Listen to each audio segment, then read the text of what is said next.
We've thought a bit about how to choose a title and how to lay out a project, and we've looked at some guidance on writing up research in the earlier videos.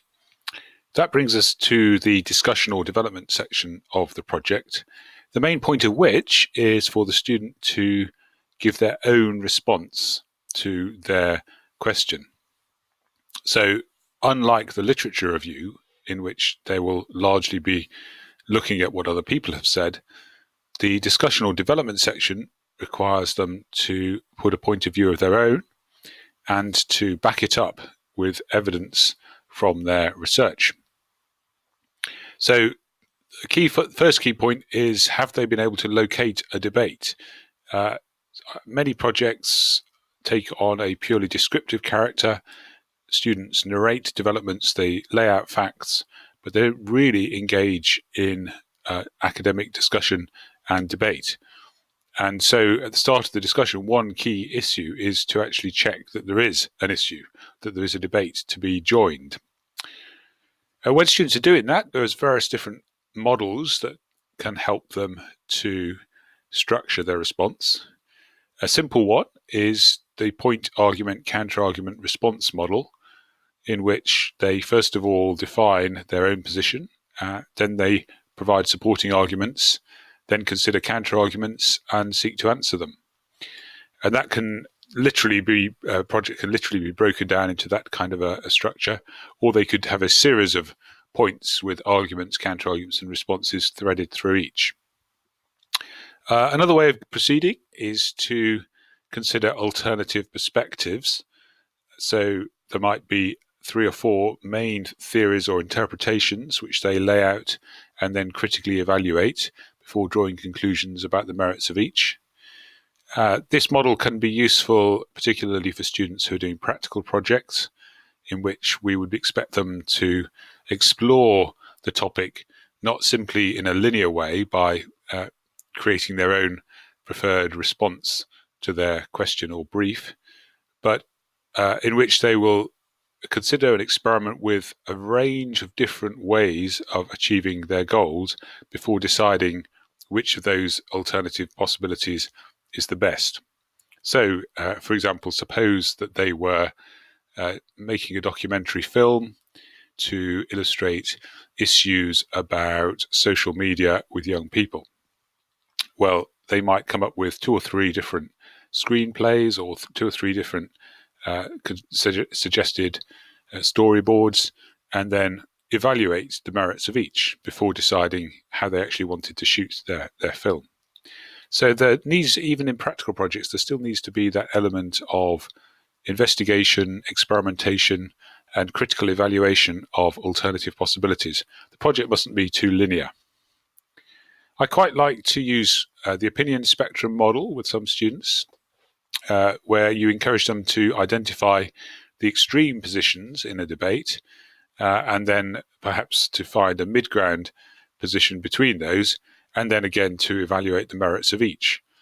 So, for example, suppose their question was, are violent criminals the product of nature or nurture? Then pole A could be nature, pole C could be nurture, and pole B could be, or position B could be somewhere in between. And having identified a spectrum of opinions, they could lay out the evidence in favour of each before evaluating which of those they find most plausible. A few other tips about the discussion development section. One of them is, don't forget the literature review.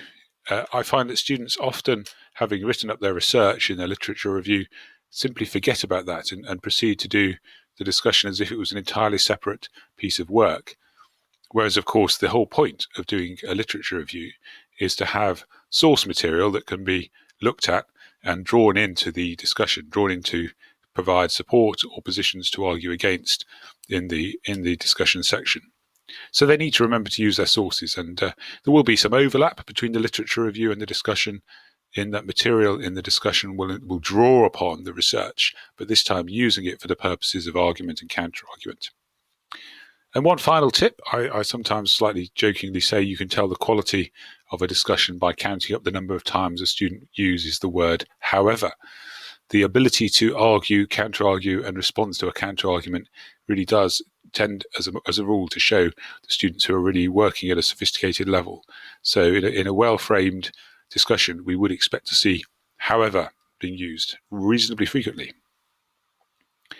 Finally, some points about the other sections of a project: abstract, introduction, and conclusion. One key point to make here is to remember the reader. Students aren't always clear about why they should have an introduction and conclusion, and whether or not that will involve overlapping with other things that they've written in their project. And I often say to them, it doesn't matter if there is some overlap, because people rarely remember everything which they've read. So if a conclusion, for example, involves summing up the main lines of argument, that's not a bad thing, even if to the writer it feels as though they're repeating themselves. It won't seem like that to the reader.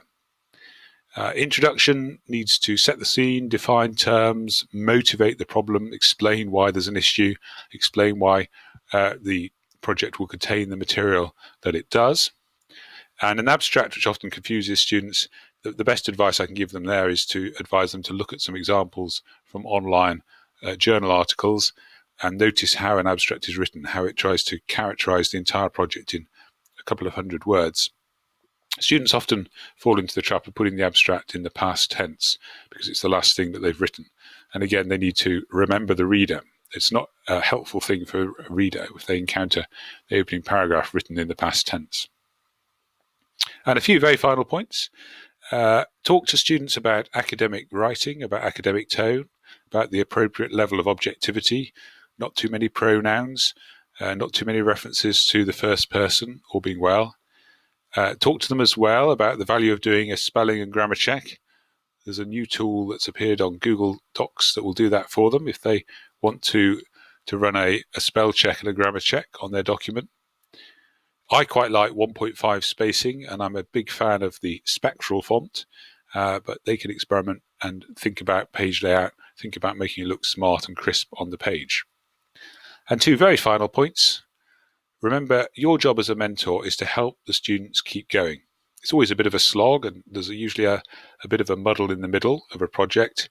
So help them to keep going, help them to make that 250 words a week, help them to go one step further. Maintain momentum. Momentum is vital in successful projects.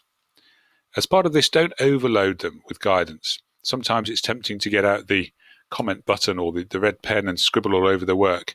Remember, there's only so much they'll be able to respond to. So one or two key pointers at each stage is probably going to be more valuable to them than detailed, copious suggestions. And as part of that, remember, it is the student's project. It's their piece of work. We're there just to mentor, help them along the way, provide some guidance and support. But ultimately, the responsibility for an EPQ lies with the student. So it's important to remember that as mentors, it's our job to facilitate the process. It's not our job to do it all for them.